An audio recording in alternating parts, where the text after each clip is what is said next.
Your iPhone screen will rotate automatically as long as orientation lock is not enabled, and the app you're using supports landscape mode. A lot of apps these days are designed to be used in vertical mode only, so some apps simply refuse to rotate when turning your phone.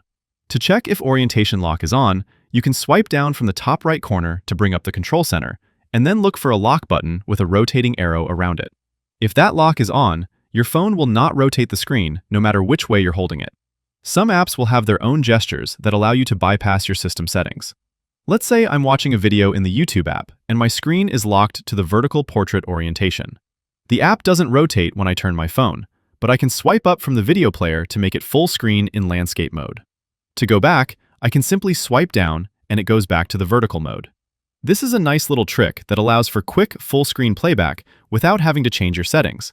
But like I said, this is specific to the YouTube app, and not all apps have these kind of hidden gestures. If you want, you can set your phone to automatically change the orientation lock setting when you open a specific app. This can be done through the Shortcuts app, which is a native iOS app.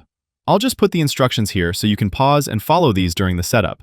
It's pretty cool and makes your phone feel pretty smart with the way it can toggle the setting on and off depending on which app you have open. And of course, you can do this for multiple apps if needed. So, that's how you make the screen rotate. Click the like button if this helped, and subscribe for more guides like this.